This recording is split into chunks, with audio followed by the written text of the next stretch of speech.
नेपाल सुलग रहा है और हिंसक प्रदर्शन के बीच नेपाल के प्रधानमंत्री पीएम ओली इस्तीफे के बाद काठमांडू से निकल गए हैं।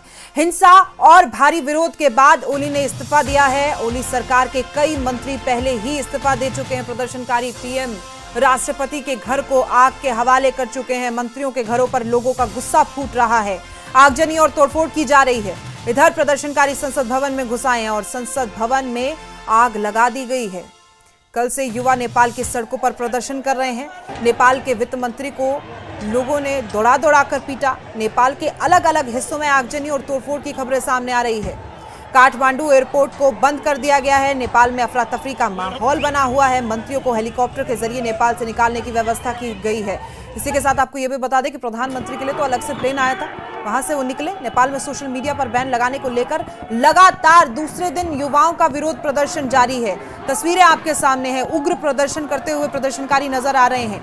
ये जो आप देख रहे हैं, सरकारी आवासों में घुसे हुए हैं, आग लगा रहे हैं। जो भी उनके हाथों में आ रहा है उसे तोड़ फोड़ रहे हैं। ज्यादातर जेनजी आपको इन तस्वीरों में दिखाई देंगे। ये प्रदर्शन दरअसल सोशल मीडिया पर बैन को लेकर है, लेकिन इसी के साथ साथ ये भी कहा गया है कि भ्रष्टाचार वहां पर बहुत ज्यादा है। इन्फ्लेशन के दौरान इन्फ्लेशन के लिए भी ये प्रदर्शन कर रहे हैं। ये एक तस्वीर देखिए, एक तस्वीर में पूरी तरीके से धुआं दिखाई दे रहा होगा।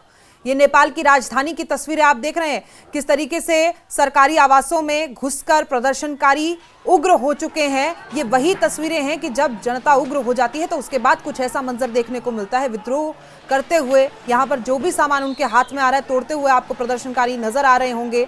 पूरी राजधानी सुलग रही है। हिंसा, नेपाल की हिंसा की तस्वीरें दिखा रहे हैं हम आपको। नेपाल का जो मंजर बना हुआ है बेहद खौफनाक, तबाही की तस्वीरें नेपाल से सामने आ रही है। प्रदर्शनकारी जो भी उनके हाथों में आ रहा है उसे तोड़ रहे हैं। तमाम मंत्री, प्रधानमंत्री ने थोड़ी देर पहले इस्तीफा दिया है। गृह मंत्री इससे पहले इस्तीफा दे चुके हैं। उसके बाद ना सिर्फ मौजूदा तत्कालीन प्रधानमंत्री बल्कि पूर्व प्रधानमंत्री भी जो 4 बार से प्रधानमंत्री वहां पर थे, उनको भी ये देश छोड़कर भागना पड़ा। ये वही तस्वीरें हैं जो ये लोग जेंजी आपको देखिए किस तरीके से तस्वीरों में उग्र प्रदर्शन करते हुए नजर आ, जो उनके हाथ में आ रहा है उसे तोड़ दे रहे हैं, फूंक दे रहे हैं। ऐसी ही तस्वीरें बांग्लादेश से सामने आई थी, ऐसी तस्वीरें श्रीलंका से सामने आई थी।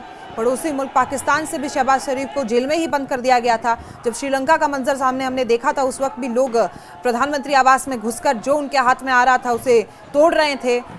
खोलकर जिस तरीके से खाने पीने की पहली बार उन्होंने ऐसा आलम देखा होगा। लेकिन अब ये जो तस्वीरें हैं ये कहीं ना कहीं उसी से मिलती जुलती तस्वीरें हैं। और अब लोगों की 2 मांग है प्रदर्शनकारियों की यहाँ पर। एक, सोशल मीडिया पर जो बैन लगाया गया है उसे हटा दिया जाए।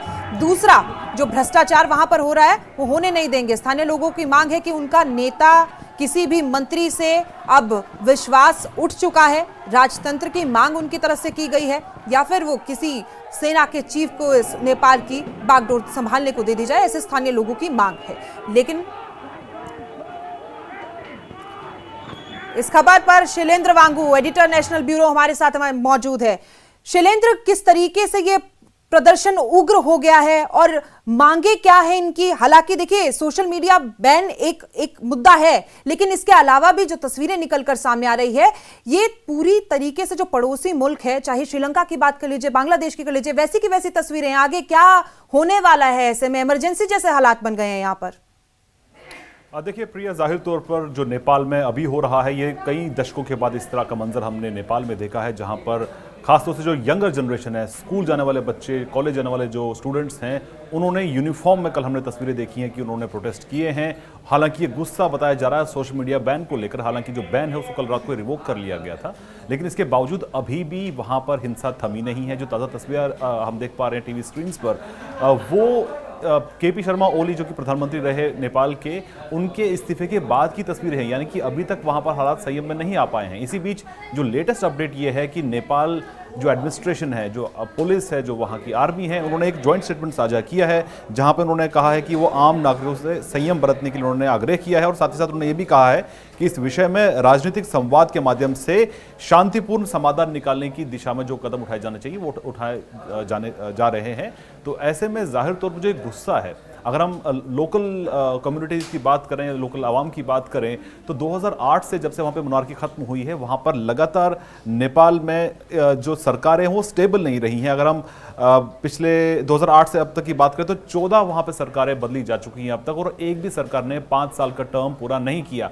लेकिन जो ये कंसिस्टेंट जो प्रेशर बन रहा था, जो बिल्डअप हो रहा था, जो आज कल में फटा है, उसके पीछे कई बहुत से कारण हैं। माना जा रहा है कि जो वहाँ पर करप्शन का इशू है, नेपोटिज्म का इशू है, भाई भतीजावाद है, और खासतौर से गवर्नेंस को ठीक से ना चलने दे पाना, और वहीं साथ ही साथ जो हर साल हजारों नेपाली युवा जो है नौकरी तलाशने के लिए देश उनको छोड़ना पड़ता है। तो ये तमाम वो फैक्टर्स हैं जो कहीं ना कहीं सुलग रहे थे बहुत समय से, और सोशल मीडिया एक बहाना बना जबकि लोग सड़कों पर आए। लेकिन फिलहाल अब अगर हम आगे की बात करें तो एक इंटरिम गवर्नमेंट फॉर्मेशन की तरफ नेपाल बढ़ सकता है आगे। लेकिन सबसे बड़ा सवाल यह है क्योंकि नेपाल में पिछले कुछ सालों में लगातार वही चेहरे वापस सत्ता में लौट रहे हैं, लोग इससे त्रस्त हो चुके हैं और वो चाहते हैं कि ये जाहिर तौर पर हमने लोगों को सुना था, उन्होंने कहा था कि वो त्रस्त है और राजतंत्र की मांग की जा रही है। और आपको नहीं लगता कि कल 7 दिन का समय रजिस्ट्रेशन के लिए दिया गया था, और अगर वो रजिस्ट्रेशन हो जाता तो उसके बाद ये स्थिति शायद नहीं होती, और उसके बाद भी ये हिंसा तब भड़की है जब प्रधानमंत्री और इनकी तरफ से कहा गया है कि जो बीच में आ रहा है उसको गोली मार दो। देखिए, शूट साइड के ऑर्डर्स तो कल ही दे दिए गए थे, जिसके बाद हमने देखा कि 19 यंग लोगों की इसमें जान चलेगी इन क्लैशेस में, और कई सौ लोग जख्मी भी हुए, दोनों तरफ फोर्सेस की तरफ भी और सिविलियन साइड में भी कैजुअलिटीज हुई हैं। तो जाहिर तौर पर इसके बाद जो मुख्य कारण ये बताया जा रहा है कि सोशल मीडिया वो एक प्लेटफॉर्म था जिसके जरिए लोग अपनी नाराजगी जाहिर करते थे, और जो बैन लगाया गया, माना यह जा रहा है कि इसके बाद जो आम पब्लिक है उनमें यह सेंटिमेंट गया कि हमारे बोलने पर भी, हमारे अपने विचार रखने पर भी इस तरह की बंदिशें लगाई जा रही हैं। तो इसी बात के बाद ये जो गुस्सा है वो फूटा है। लेकिन फिलहाल अगर हम बात करें भारत की, क्योंकि पड़ोसी मुल्क भारत है, तो भारत भी चाहता है कि वहां पर शांति बहाल हो। कल ही हमने देखा कि विदेश मंत्रालय की तरफ से एक बयान जारी करके कहा गया कि वहां पर सभी साइड जो रेस्ट्रेंट बरतें, और यही साथ ही साथ जो भारतीय वहां पर मौजूद हैं इस वक्त नेपाल में, उनको भी कहा गया है कि वो अपनी सुरक्षा का ध्यान रखें और जो एडमिनिस्ट्रेशन के जो इंस्ट्रक्शन है उनको फॉलो करें। और एक हेल्पलाइन नंबर भी आज भारतीय दूतावास द्वारा जारी किया गया। लेकिन फिलहाल देखना यह होगा कि नेपाल क्या वापस कितनी जल्दी शांति की तरफ लौट पाता है। लेकिन क्योंकि फिलहाल अभी केपी शर्मा ओली के इस्तीफे के बाद भी वहां पे हालात सामान्य नहीं हो पाए हैं, अभी भी लोगों में गुस्सा है, और अब देखना यह होगा कि जो अगला चेहरा सामने आता है क्या वो वहां की जनता को मंजूर होगा या नहीं। क्योंकि जैसे कि मैंने आपको बताया कि 14 सरकारें बदल चुकी है 2008 के बाद अब से, और एक भी सरकार ने अब तक अपना टेन्योर पूरा नहीं किया है। तो जाहिर तौर पर अब देखना यह होगा कि आगे जो इंटरिम गवर्नमेंट आती है, जो वहां पे जो फोर्सेस हैं वो किस तरह का वहां पर माहौल बनाती है और कितनी जल्दी ये सिचुएशन वहां पर कंट्रोल में आ पाती है। तो देखिए, जो तस्वीरें तो सामने आ रही हैं, लेकिन इस तस्वीरों पर विराम लगना भी बेहद जरूरी है शैलेंद्र। और कहीं कुछ ऐसी भी निकलकर कोई बात सामने आई है कि यहां पर विराम लग जाएगा, क्योंकि स्थानीय लोगों से बात की जा रही है। उनकी मांग है कि अब हम किसी पे भरोसा नहीं करते हैं। वहां पर आपने खुद बताया कि एक भी सरकार पूरी नहीं, उन्होंने कहा हमने बहुत मौके दिए हैं साल दर साल, जैसे भी इलेक्शन हुए, जो भी नेता राजनेता आए, और आप देखिए वित्त मंत्री को तो दौड़ा कर पीट रहे हैं। ऐसे में विश्वास कैसे दोबारा कायम हो पाएगा, यह भी बहुत बड़ा सवाल है। देखिए, जाहिर तौर पर वहाँ पर जो इकोनॉमी है वो एक बहुत बड़ा फैक्टर है। जैसे कि मैंने आपको बताया कि हर साल हज़ारों की तादाद में जो नेपाली युवा है वो अन्य देशों में और भारत भी आते हैं नौकरी करने के लिए, क्योंकि वहाँ पर लोकल अपॉर्चुनिटीज़ नहीं है। अगर हम इकोनॉमी की बात करें तो लगातार कमज़ोर होती चली गई है, और ऐसे एवेन्यूज़ नहीं है लोगों के पास कि वहाँ पर उनको एक सिक्योर माहौल दिया जा सके, उनको उनकी एम्प्लॉयमेंट का कुछ को लेकर कुछ कदम उठाए जा सके। तो ऐसे में जाहिर तौर पर जो हमारी बात कुछ लोकल नेपाली सिटीजन से भी हुई है, उनका ये कहना है कि जो उनके समय में जो चेहरे थे सत्ता में, आज भी वही चेहरे सत्ता में हैं, जो कि उनके बच्चे, जो उस जनरेशन के बच्चे भी वही सत्ता को देख रहे हैं, उन्हीं चेहरों को सत्ता में देख रहे हैं। तो वो उससे वो ऊब चुके हैं, और जो उनके कोर कंसर्न्स उनको एड्रेस नहीं किया जाता है। वहाँ पे नेपोटिज्म यानी कि भाई भतीजावाद का भी इशू है, वो लगातार चलता आ रहा है। और सबसे बड़ी बात है एम्प्लॉयमेंट जनरेशन की, जो कि नेपाल में नहीं है। तो जाहिर तौर पर इस माहौल में फिलहाल लोगों का गुस्सा शांत करना सबसे बड़ी प्राथमिकता होगी। इसलिए वहाँ की सेना ने, वहाँ की पुलिस ने, वहाँ के चीफ सेक्रेटरी ने एक साझा बयान जारी किया और ये कहा है कि लोग संयम बरतें, और जिन लोगों की इसमें मौत हुई उन्होंने संवेदना भी व्यक्त की, और ये कहा है कि इसमें स्टेबिलिटी की तरफ जाने के लिए जो भी उचित कदम उठाए जाना चाहिए वो हम उठा रहे हैं। तो ऐसे में संयम बरतने की अपील तो की जा रही है, लेकिन फिलहाल जो गुस्सा हुआ वो फूटा हुआ है वहां पर, और हिंसा लगातार हम देख पा रहे हैं कि किस तरह से पार्लियामेंट बिल्डिंग वहां पर भारत को तो कोई नुकसान नहीं होगा ना, क्योंकि बॉर्डर एरिया है, एकदम टच करता है, तो भारत तो सेफ है ना यहाँ पर।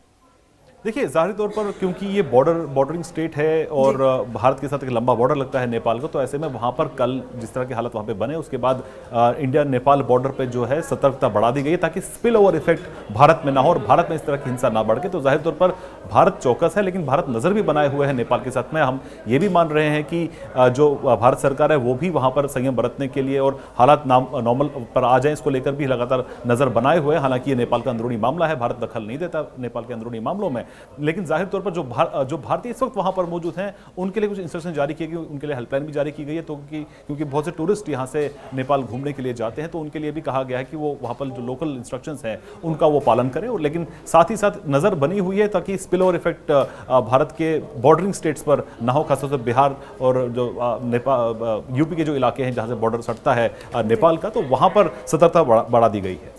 जरा हमारे दर्शकों को इस बारे में भी जानकारी दे दीजिए, क्योंकि देखिए जेनजी की लड़ाई थी, कल भी हमने तस्वीरें देखी थी, स्कूल की यूनिफॉर्म में भी बच्चे आए थे, आपने भी बताया इस बारे में। अब तो वहां पर महिलाएं भी बहुत बड़ी मात्रा में दिखाई दे रही हैं और जो भी उनकी मांग थी वो भी कहीं ना कहीं पूरी होती हुई दिखाई देगी। लेकिन प्रधानमंत्री देखिए देश छोड़ चुके हैं, विपक्षी पार्टियां भी यहाँ पर मुझे लग रहा है वो भी डरी हुई हैं पूरी तरीके से। तो अब आगे क्या होने वाला है और किस तरीके से स्थिति को संभाला जाएगा? देखिए, ट्रिगर यहाँ से हुआ कि जो सोशल मीडिया प्लेटफॉर्म्स है जिनको बैन किया गया, अगर मैं कुछ नाम लूँ इसमें TikTok, Viber, WeTalk, Nimbus, Popo Live, ये तमाम और इंक्लूडिंग फेसबुक, इनको भी बैन किया गया नेपाल में एक ऑर्डर के जरिए। और ये कहा गया कि वहाँ पर जो रेगुलेशन के लिए इन कंपनी से कहा जा रहा था कि रेगुलेशन के लिए वो उनका साथ दें वहाँ की सरकार का, लेकिन उन्होंने साथ देने से इनकार कर दिया। इस तरह की रेगुलेशन सिर्फ नेपाल में मांग नहीं हो रही थी, बल्कि भारत में भी लोकल रेगुलेशन के लिए अधिकारी हैं मौजूद, ताकि किसी भी तरह की जो अफवाहें फैलती है सोशल मीडिया पर उसको कंट्रोल किया जा सके। लेकिन ये सिर्फ एक मुद्दा बना, ये सिर्फ एक ट्रिगर बना कि लोगों का गुस्सा फूट गया। और ये भी जैसे मैंने आपको बताया कि ये भी कहा जा रहा था कि जो वहाँ पर अपने विचार रखने की जो प्लेटफॉर्म था वो सोशल मीडिया के जरिए लोग अपनी बात नेपोटिज्म को लेके, करप्शन को लेके, प्राइस राइज को लेके लगातार सोशल मीडिया का इस्तेमाल करते थे। लेकिन जब इसको बैन किया गया उसके बाद जो पब्लिक में मैसेज गया कि कहीं ना कहीं नेपाल की जो केपी ओली सरकार है वो कहीं ना कहीं ऐसी आवाज़ों पर कंट्रोल करना चाहती है, उस पर बंदिश लगाना चाहती है, इसीलिए लोगों का गुस्सा फूट गया। लेकिन अब अगर हम आगे की बात करें तो सभी राजनीतिक पार्टियों को इसमें एक साथ आना होगा ताकि they won't be satisfied just by the resignation of Prime Minister. We need Prime Minister to be in front of the people and be sorry for all the killings that he has done yesterday. Our friends, more than 20 friends have been killed and many of the youths have been injured. They have been shot by bullets on their chest, on their legs and many body parts. So we need all those corrupt politicians and corrupt politics to be completely extinct. We don't need any of these corrupt politicians here in Nepal. So this is the ultimatum of youth to all those corrupt politicians, whoever are here. All these corrupt politicians should surrender to the law of the nation and they should be given punishment as hard as they could suffer.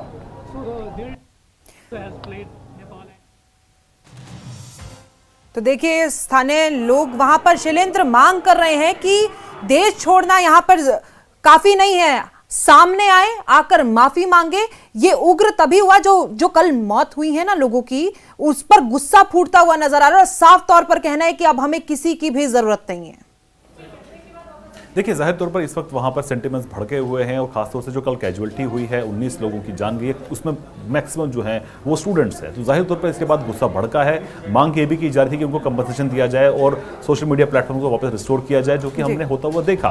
Compensation को लेकर अब तक बात नहीं हुई है, लेकिन फिलहाल जो वहाँ पर एडमिनिस्ट्रेशन है, सिविल एडमिनिस्ट्रेशन जो है, जैसे मैंने आपको बताया कि वहाँ के जो चीफ सेक्रेटरी हैं, वहाँ के होम सेक्रेटरी हैं और आर्मी और पुलिस के जो अधिकारी हैं, जो टॉप ऑफिशियल्स हैं, उन्होंने अब ये मांग की है कि लोग संयम बरतें और इसके बाद एक प्रक्रिया शुरू की जाएगी। शैलेंद्र, जरा सा बहुत संक्षिप्तता में ये बता दीजिए कि अगर वो रजिस्ट्रेशन ना भी होता तो सरकार को इससे क्या फायदा होने वाला था? उन्होंने तो कहा था कि हाँ हमारे पास में डेटा रहेगा ताकि कोई फेक न्यूज या इस तरह की कोई चीजें चल रही है तो हमें पता लगे, लेकिन क्या कोई और मंशा भी हो सकती है?